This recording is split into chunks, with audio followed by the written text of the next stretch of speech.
On my wedding anniversary, my husband took me to the lake house and told me he was leaving.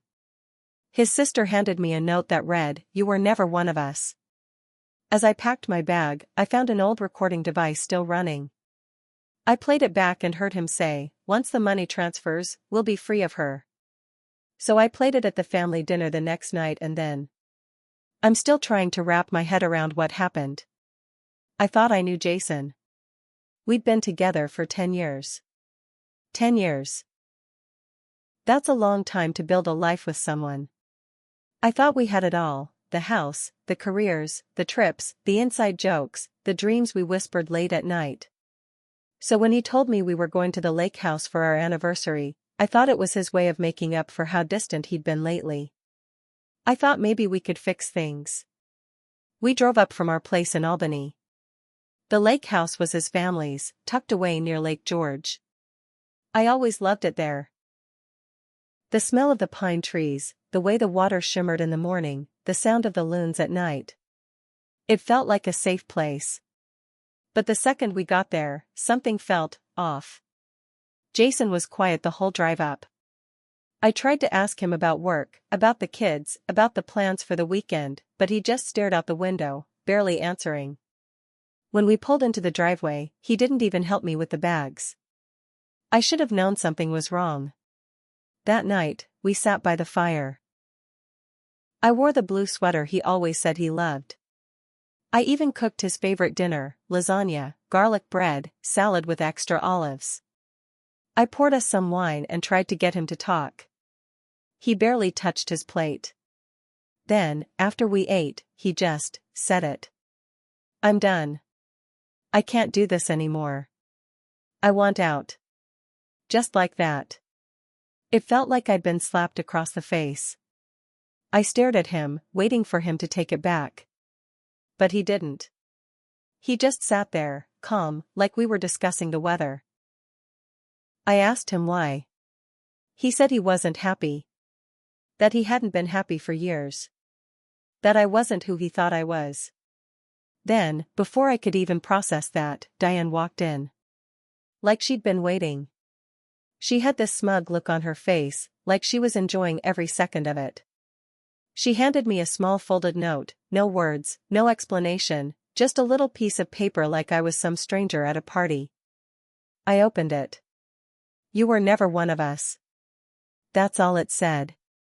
I felt the air leave my lungs. My hand started shaking so bad I almost dropped it.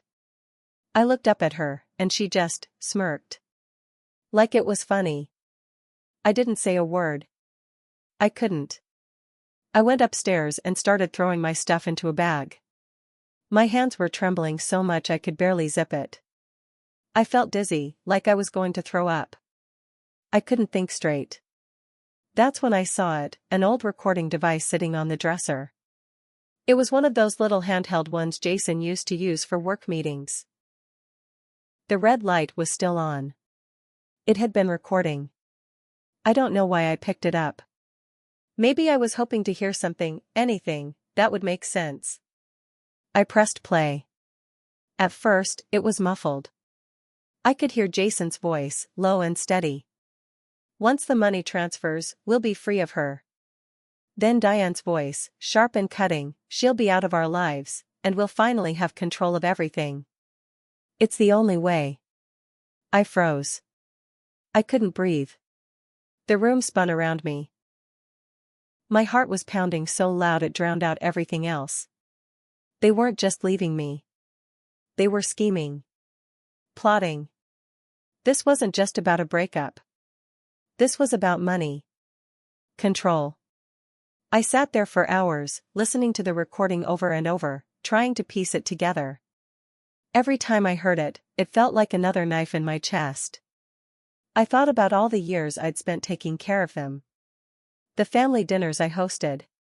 The holidays I planned. The favors I did for Diane when she was too busy to pick up her kids. The times I covered for Jason when he forgot birthdays or skipped out on family events. I gave up so much for them. And now they were throwing me away. The next night, they had a family dinner at their house in Albany. I wasn't supposed to come. I wasn't invited. But I showed up anyway. I wore a simple black dress. No makeup. My face was pale, my eyes swollen from crying all night. I looked like hell. And I didn't care. When I walked in, they all went quiet. Diane's husband, Mark, looked at me like I was a ghost. Jason's parents barely glanced up from their plates. Jason himself, he couldn't even look me in the eye. I sat down at the table, clutching my purse tight. My hands were shaking, but I held on. They tried to ignore me. They started passing dishes, chatting about work, the weather, some upcoming fundraiser. Like I wasn't even there. I let them talk. I let them feel comfortable. Then, when there was a lull, I cleared my throat. I have something to share. They all turned. Diane raised an eyebrow, clearly annoyed. Jason's dad sighed, like I was being dramatic. I pulled out the recorder. I think you'll want to hear this, I said. I pressed play. The voices filled the room. Once the money transfers, we'll be free of her. She'll be out of our lives, and we'll finally have control of everything. It's the only way. The air got sucked out of the room. Jason's mother dropped her fork. Mark froze mid-bite. Diane's face went white. Jason's mouth fell open, but no sound came out. No one said a word. They just stared at me like I'd set off a bomb in the middle of the table. I sat there, letting it play on repeat. I wanted them to hear it. To really hear it.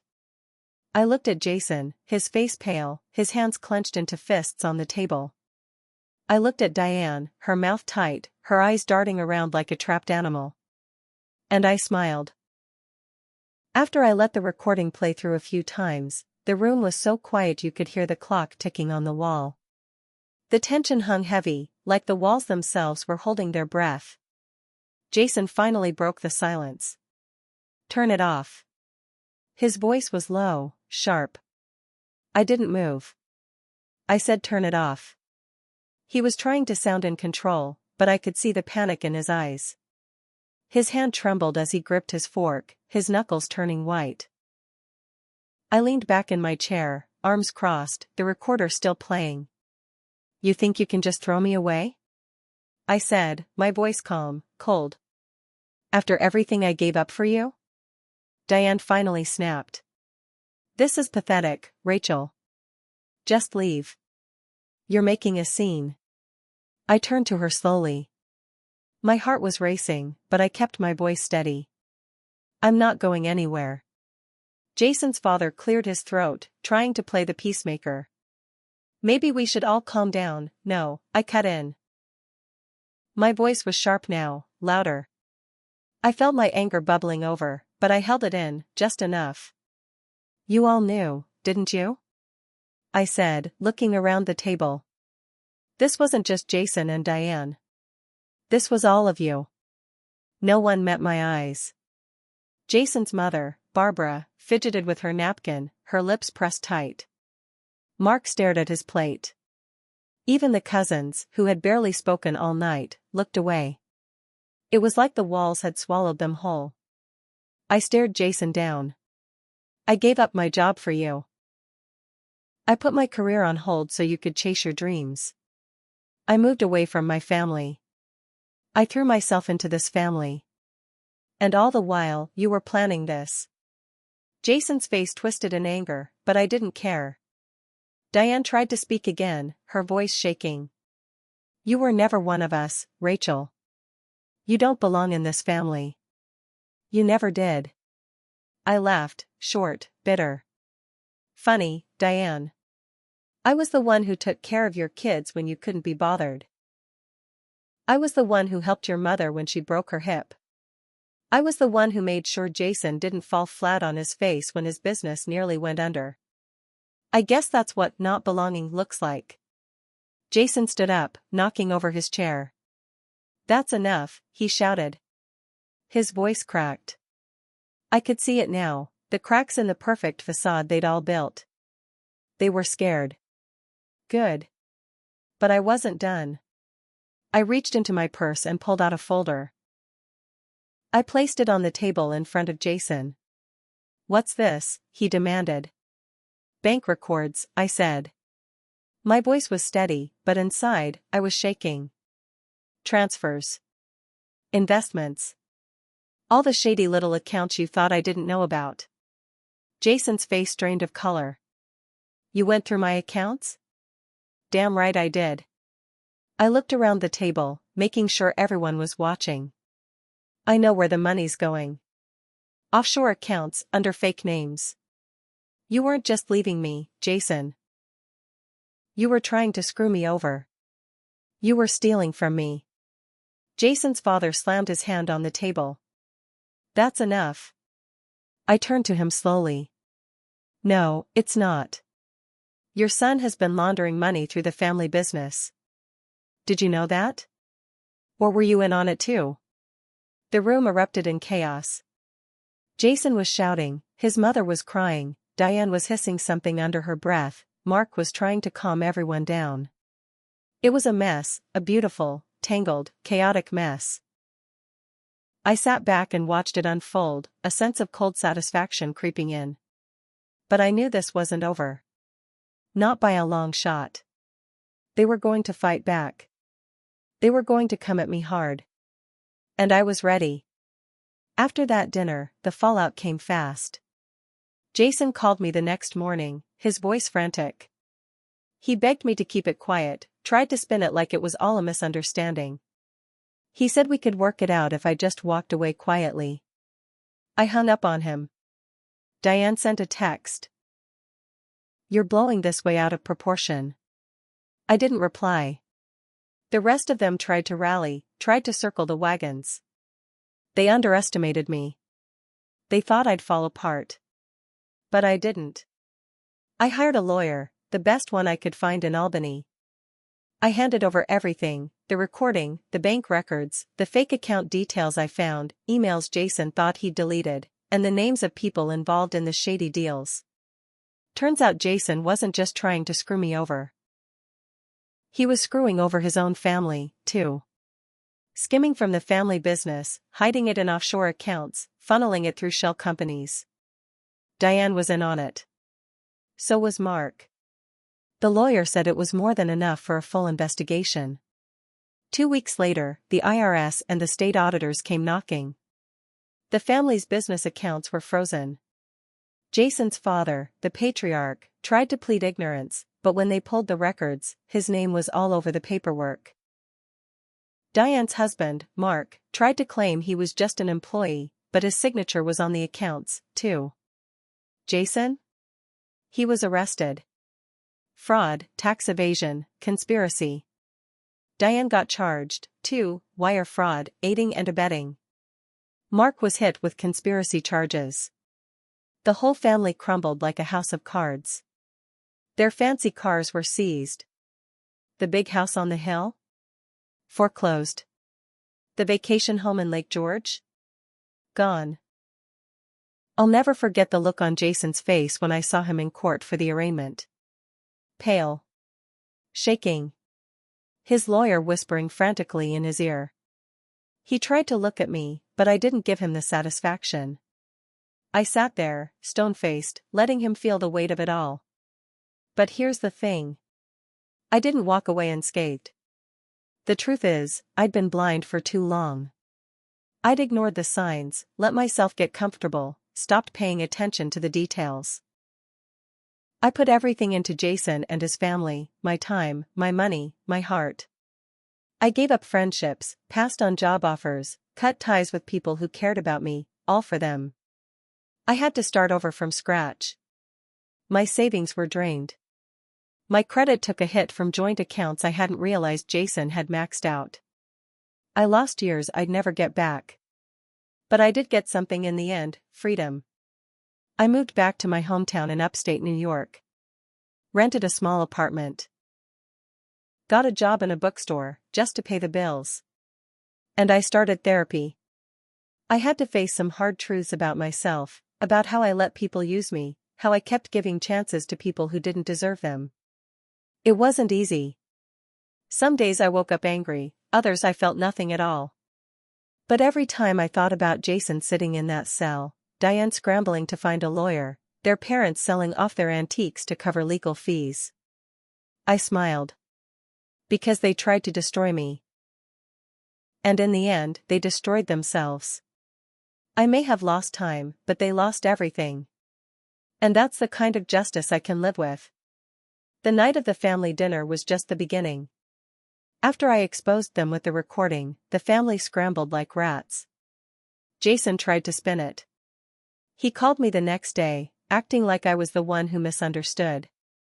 He claimed the recording was taken out of context, that he'd been under stress, that Diane was just venting. I didn't care. I had proof, and I had a plan. I leaked the audio to a reporter from the Albany Times-Union, a guy named Will who'd been sniffing around the family for years, looking for dirt. I handed it over, no strings attached, and within days, the story blew up. Front page. Headlines. Prominent family caught in fraud scandal, secret recording reveals betrayal, money laundering. Jason's company lost its biggest investors overnight. Banks froze their accounts. Lawsuits came in fast. Former clients, partners, even charities they'd scammed. The IRS launched a full investigation. But it wasn't just about the business. Diane's husband Mark was arrested first. Turns out he'd been forging signatures for years, creating fake vendors to siphon money. Diane followed, charged with conspiracy and fraud. Jason tried to hide, but the feds found his offshore accounts, and he was indicted. The entire family name, once so respected in Albany, was trashed. Their parents, the so-called pillars of the community, lost their house. They tried to blame Jason and Diane, but the paper trail showed they'd signed off on shady loans and approved the transfers. The auction was brutal. I went, just to watch. I stood there as the family heirlooms were sold off to strangers, the silverware, the paintings, the antique clocks. I even bought the dining room table, where they'd tried to humiliate me, and burned it in my backyard. I thought I'd feel satisfied, but the truth was, I felt hollow. Because here's where it gets real. Jason's father, he had a heart attack 2 months later. Dead. Just like that. Diane, desperate to save herself, flipped on Jason in court, throwing him under the bus. Jason got 12 years. Diane got 7. Mark got 10. Jason tried to reach out from prison, letters, calls. I ignored every single one. But here's the part one didn't expect. A year after the dust settled, I found out I was pregnant. Yeah. Jason's kid. I didn't know whether to laugh or scream. After everything, I was carrying his child. At first, I thought about getting rid of it. I didn't want any part of him left in my life. But then I thought about all the years I'd wasted, all the pain they caused me, and I made a decision. I would raise this child my way. On my terms. No fancy name. No family legacy. Just me, starting over. Jason wrote from prison when he found out. Begged me to let him see the baby. Said he wanted to be a better man. I mailed his letter back to him, shredded into 100 tiny pieces. I never replied. Because this was my life now. And I wasn't going to let anyone, not Jason, not Diane, not any of them, ever have control over me again. They thought they were getting rid of me. But I'm the one who walked away. And I'll make sure they never forget it. After I played that recording at the family dinner, it was like I'd dropped a bomb in the middle of the table. The room exploded, screaming, shouting, plates clattering. Jason tried to lunge for the recorder, but I yanked it back and held it tight in my fist. You think you're so smart, Jason? I said, my voice shaking with rage. You think you could get rid of me like I'm trash? Diane was in tears, trying to deny it, while Jason's parents just sat there in stunned silence. I walked out that night and never looked back. But I wasn't done. The next day, I took everything I had. The recording, the bank records I found, even the text Jason had sent Diane bragging about the plan, and I handed it all over to a lawyer. Then I called the IRS. I filed for divorce the same day. Jason tried to act cool at first, but once the subpoenas started rolling in, his whole world fell apart. Turns out, the family business wasn't just skimming from me, they were skimming from the government. Tax fraud, embezzlement, even charity scams. The feds took everything. The family's accounts were frozen, their homes seized, assets sold off. Jason, Diane, and Mark were all arrested. Jason tried to pin it on Diane, Diane blamed Jason, Mark tried to claim he was just following orders. It was a beautiful mess, watching them turn on each other like rabid dogs. Their parents weren't innocent either. The IRS found their names all over fraudulent loans and bogus charities. They lost everything. But the revenge didn't stop there. I took it a step further. Jason's mistress, yeah, he had one, thought she was safe. She showed up at court, acting like she was above it all. I sent her the entire file, every dirty secret, every bank statement, every fake business name Jason had used. She dumped him fast. Publicly. Told the papers everything, how Jason had promised her the world, how he said I was holding him back, how they'd laugh about me behind my back. It was all over the news. Jason's name was ruined. But here's the thing. While I burned them down, I burned myself too. I spent so long fighting back, I didn't see how far I was falling. I emptied my savings on lawyers. I lost my job, couldn't focus, couldn't stop thinking about what they'd done. Friends stopped calling. Family distanced themselves, said I was too intense, that I needed to move on. I was alone. And I had to sit in that. For months, I felt like I had nothing left. But slowly, I picked myself up. I moved to a smaller town. Schenectady, a place no one knew me. I got a job at a diner, just to keep busy. Started over with nothing but a suitcase and a bitter heart. I didn't come out of it clean. But I came out of it free. Jason is still in prison. Diane too. Mark got out on parole, but he's broke, working at some warehouse, living in a crappy apartment in Troy. Jason's parents are still fighting legal battles, selling off antiques just to pay their legal fees. As for me? I don't know if I won. But they lost. And sometimes, that's enough. I don't believe in happy endings anymore. But I believe in payback. And they sure as hell got theirs.